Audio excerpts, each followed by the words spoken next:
Hai, nongkrong di garis lurus bareng gue, Rini.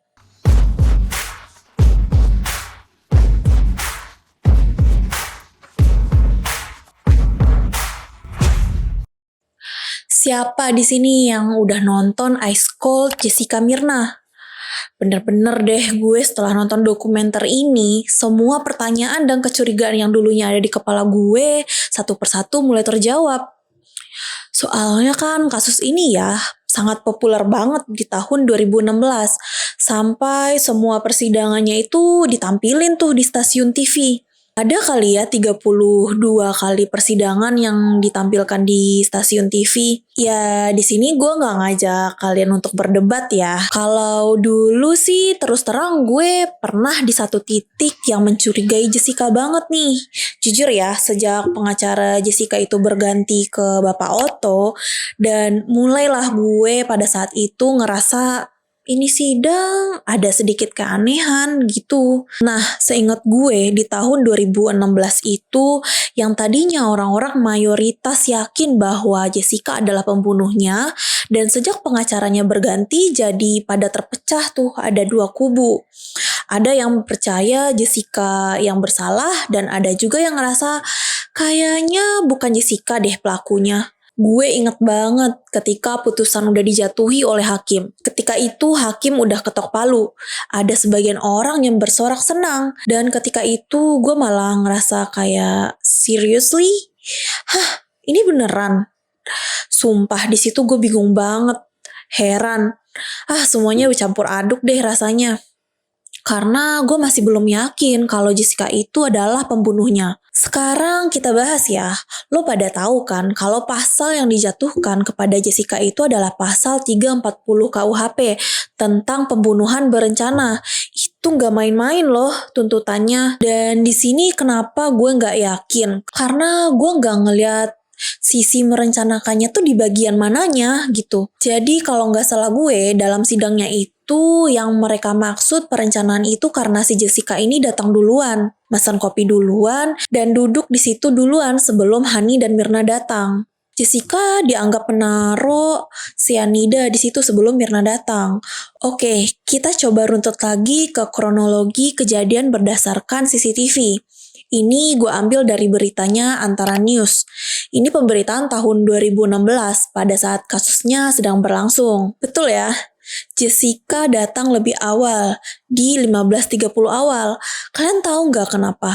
Ya itu karena mereka ini meet up setelah pulang kerja gitu loh. Cuma Jessica diantar oleh bokapnya. Bokapnya bilang kita bisa kena 3 in 1. Pilihannya adalah antara lu datang duluan atau lu datang paling telat sekalian. Ya udah, di situ Jessica lebih milih untuk datang duluan aja. Makanya dia nyampe di Grand Indonesia sekitar pukul 15.30. Lalu Jessica itu langsung dilayani oleh pelayan yang bernama Cindy. Buat kalian yang mikir bahwa oh iya kan Jessica yang memilih table 54 karena table itu yang paling terhalang oleh CCTV. Oke guys, please kalian harus lihat kesaksiannya Cindy di persidangan. Faktanya adalah ya Cindy guys, Cindy yang pilihin meja itu. Nih, lo bisa lihat dari berita yang gue kutip di Kompas News, yaitu pemberitaan di tahun 2016 silam. Di sini Hakim Kisworo bertanya untuk menegaskan pernyataan Cindy, apakah Jessica sengaja memilih table nomor 54?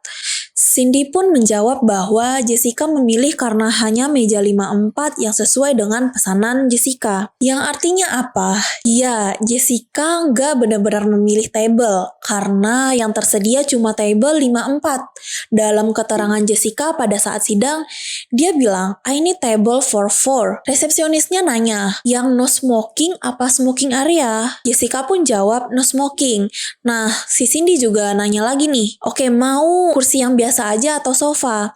Kemudian Jessica jawab, sofa. Oke, clear ya, sesuai dengan requestan Jessica. Yang tersedia hanya table 54, which mean di sini gue highlight lagi, Jessica bukanlah orang yang memilih table. Coba deh, dari hal ini aja gue mikir, bagian perencanaannya ini sebelah bagian mananya?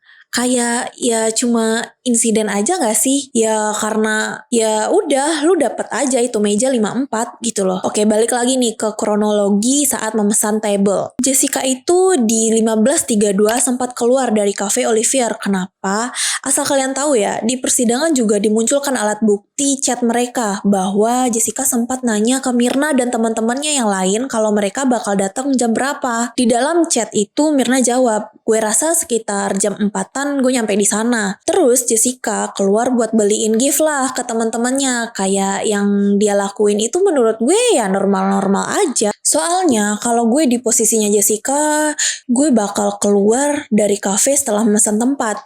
Daripada gue gabut duduk sendirian nunggu teman-teman gue yang datangnya gue rasa lebih lama dari gue gitu. Dan mending gue jalan-jalan keluar, keliling-keliling mall, at least gue udah pesan table dan minuman gitu di cafe.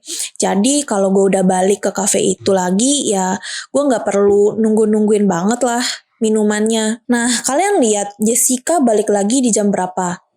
Ya, di jam 16.14.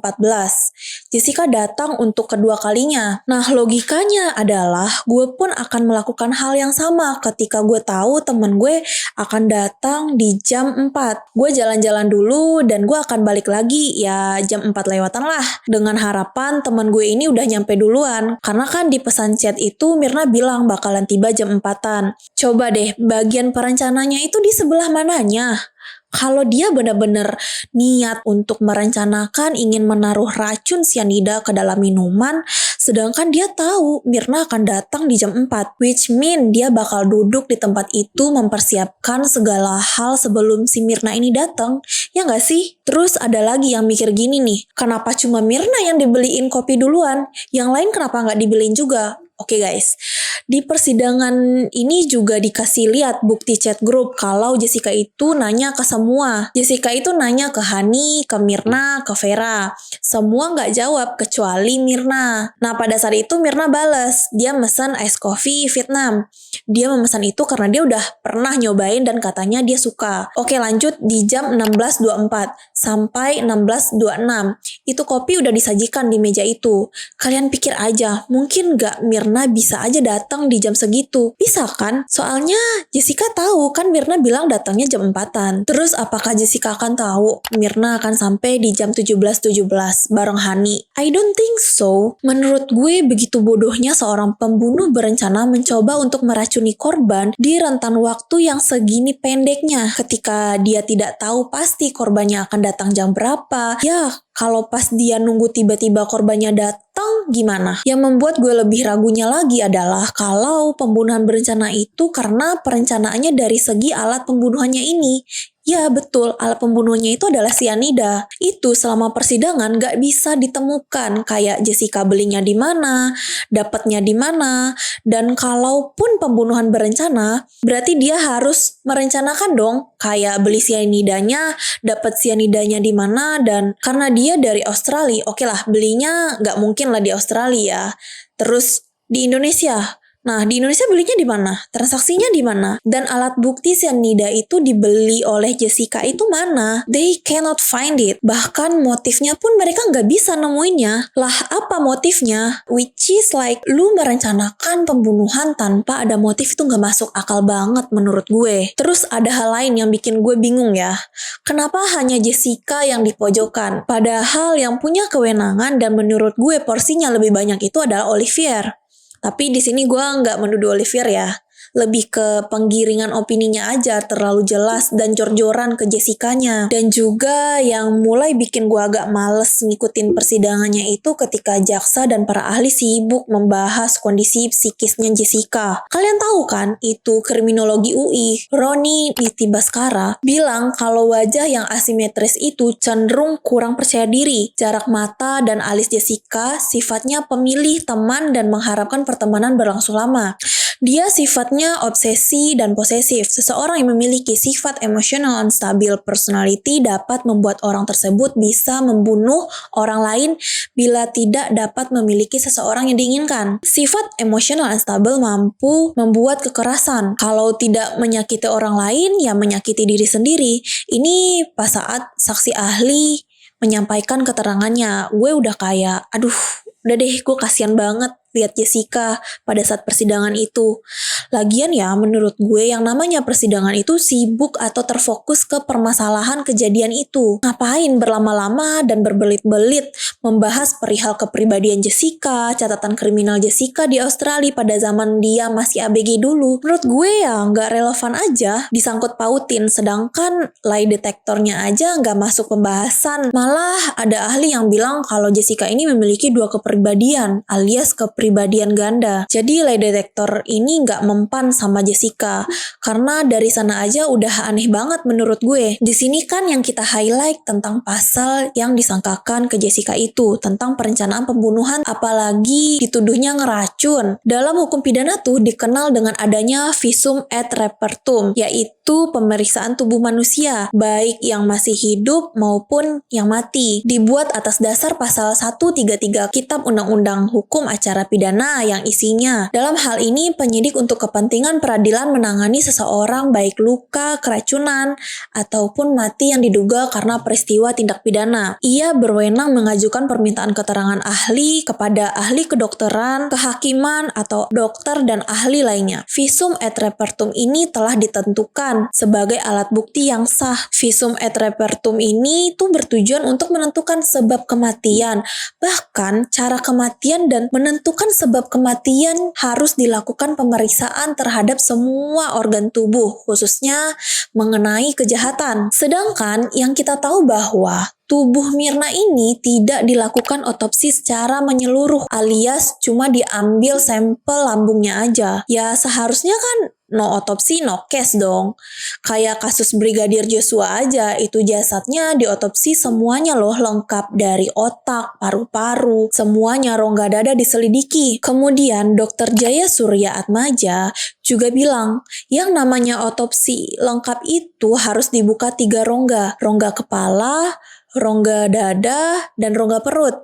Dan semua organ harus diperiksa. Nah, jadi kalau ngambil sampel doang itu bukan otopsi ya guys. Yang kita tahu juga setelah Mirna meninggal dilakukan pemeriksaan atau pengambilan sampel lambung Mirna, yaitu 7 menit setelah ia meninggal. Dan Laprim Komri sendiri mengatakan kalau Mirna ini negatif sianida.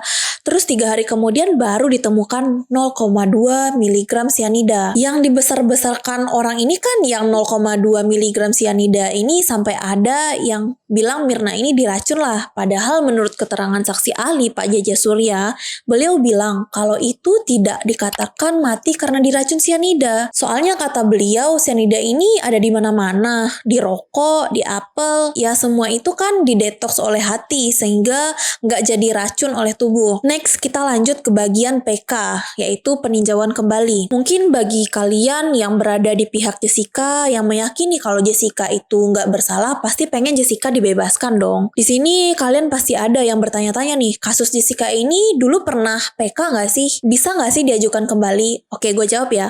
Setahu gue, kasus Jessica ini pernah diajukan PK. Dan ternyata bisa kok dilakukan PK kembali asalkan ditemukan bukti-bukti yang cukup dan kuat. Pengacara Jessica pun udah bilang kalau tim mereka lagi mengupayakan untuk PK kembali. Gue teringat nih dengan adagium hukum yang bunyinya in dubio pro reo. Lebih baik membebaskan 1000 orang yang bersalah daripada menghukum 1 orang yang tidak bersalah. Dan ada lagi azas hukum yang berbunyi yang berarti apa yang diputuskan hakim harus dianggap benar. Sampai sini dulu gue bahas tentang kasus Jessica Mirna. Bye.